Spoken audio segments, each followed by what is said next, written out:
Welcome to 3DLANES number 85. And I think the last two times I've been, instead of saying 3D lanes, I've been saying 3 lanes. Don't say that.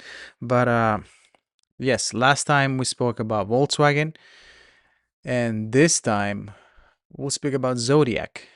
And from last episode to today, we have been doing a timeline analysis and also analysis on what specifically leadership communicated and what the analysis of the experts basically says. And finally, we compare with the competitors. But again, this episode will have more nuanced information within the blog post.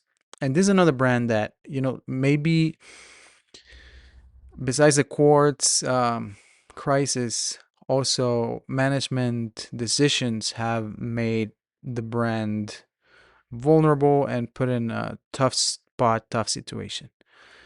This is a little different than Volkswagen, different industries, obviously, but I think it's worth analyzing because our brand's near and dear to people uh, within each industry, so it's worth mentioning or worth analyzing. So here with Zodiac, we start with 1882, where Zodiac is founded. I'm not going to go through the whole history of the brand, just major um, highlights or dates. So Arist Kalam founds Zodiac in Lillocle in Switzerland and becomes Zodiac. Right, Zodiac operated for its first 100+ years under the Kalam family ownership before changing hands multiple times. Then 1953, they launched the Seawolf, one of the world's first commercially available dive watches. And this makes the debut alongside with the Blancpain 50 Fathoms and Rolex of Manor, something that two products that we've mentioned with at least Squale 2 episodes ago. But yeah, the Seawolf was positioned as a functional, accessible tool watch rather than a prestige diver. And in 1970 to 1980, the quartz crisis devastated the Swiss mechanical watchmaking industry, and Zodiac fades into commercial obscurity. This meant that the industry-wide disruption from cheap quartz movements displays mechanical heritage brands like Zodiac. And they're not relevant anymore in the market until 2001, when the Fossil Group acquired Zodiac along with associated Swiss manufacturing entities Montres Antima SA, Swiss Technology Productions / STP. That's how we're going to name them from now on in this episode. They're all in BL, BN, Switzerland. But, after the acquisition with Fossil, Zodiac was brought under like US fashion accessories because that's what Fossil was. That's what Fossil is. 2015, Zodiac reissues the Super Seawolf as a limited edition, and it revives it with the vintage 1970 design DNA, 44mm cushion case, updated crown and stem system, STP, 1-11 movement, STP, remember. But yeah, 2015, 2018, Zodiac released a wave of limited edition collaborations with Library of London, Hodinkee, Warren Wound, blah, blah, blah. And different variations, different colors of the Super Seawolf, right? At that time, Mr. Mike Pearson, who's very well known within the watch industry, was at Zodiac. And he mentions that the problem with these limited editions is that when they came out, there was a fanfare and people loved them. But they didn't last very long. There was nothing to fall back on, mainly because they didn't have a catalog or a base for the brand, right? It was just like bringing something relevant, something for people's eyes to see, to be aware of Zodiac again. 2018 onward, Zodiac's own published brand history timeline on its website stops updating at 2018. This coincides with a strategic gap later described by Mr. Pearson as a period still quote unquote being written, right? So the story was still being written for Zodiac and it was very promising. By 2021, Zodiac begins consolidating around a defined core collection rather than one-off limited editions, standardizing on in-house STP movements across the lineup. And by early 2024, sorry, I'm skipping here. I'm not going to go there yet, but 2021, 2023, Zodiac expands the Super Seawolf family with new variants, Pro Diver GMT skeleton compression models at price points generally between $1,095 and $2,495. By 2023, Zodiac launches the Seacron chronograph using the Sellita SW500 movement as a heritage revival tied to the vintage archive. But everything up until then, everything up until the Seacron appearance was or had an in-house movement. By 2024, Zodiac releases limited edition collaborations with eBay and frame around brand heritage and reaching new collector audiences via e-commerce platforms. The creative director at the time, Ryan White, said, "We strike a balance by honoring Swiss watchmaking tradition and our archive while pushing creative boundaries." This was crediting eBay with preserving our legacy to collectors and introducing the brand to new generations. By 2025, the parent Fossil Group filed for basically what is bankruptcy, right? And they had to restructure. By early 2026, Zodiac watches, they still show up at their websites, but at a huge discount, kind of like half retail on their own website. And the Super Seawolf models are documented, and I know from watch enthusiasts out there that these watches appear at Ross, which is a discount clothing store here in the US.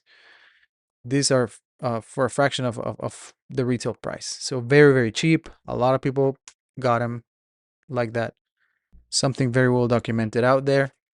Next, we move to alternative explanations from leadership and analysts.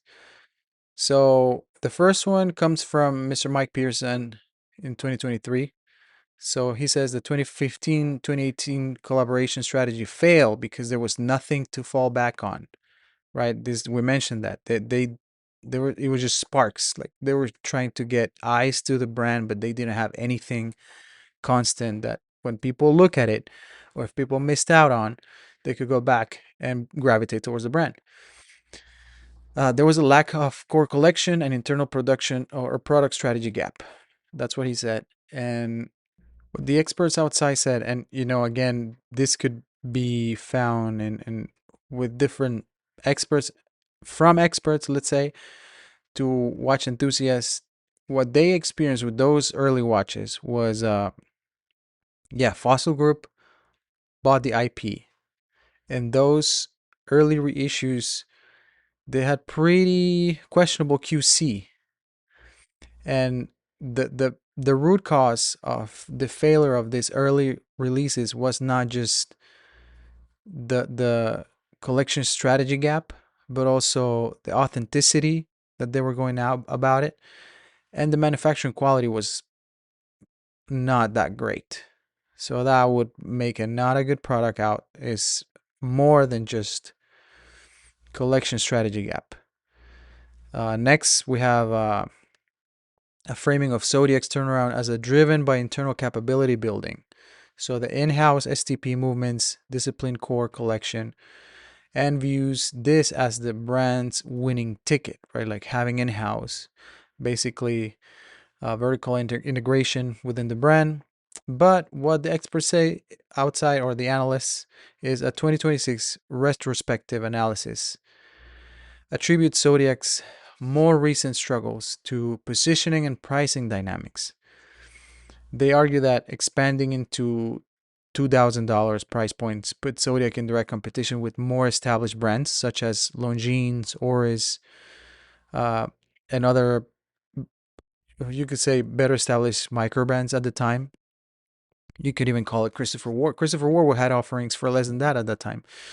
But a market positioning explanation distinct from the internal positioning, or how they frame it, the internal capability of the brand. So yeah, they might have had this quote unquote winning ticket, but it didn't, the price point did not allow it to be a winning ticket. It was just a ticket to get into the industry, but it was not winning. It was not a golden ticket. It was just a ticket. Next, Zodiac and Fossil corporate materials frame recent collaborations as heritage building and audience expanding moves, led by brand creative direction.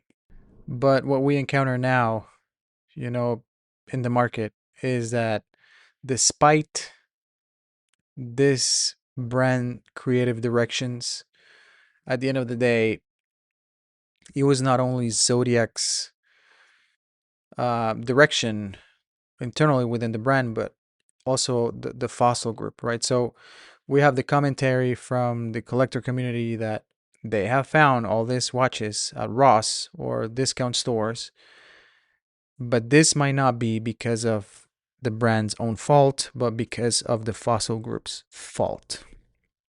That's what this means. Okay, now moving to the competitor comparison, we have Longines and Norris. And yes, there's further decisions that we need to analyze with the Fossil group, because at the end of the day, Zodiac belongs to the Fossil group. And like it or not, it's not just brand dependent, but Longines and Norris, they compare to Zodiac with the heritage, the price point, but these two brands have more historical continuity instead of just going for.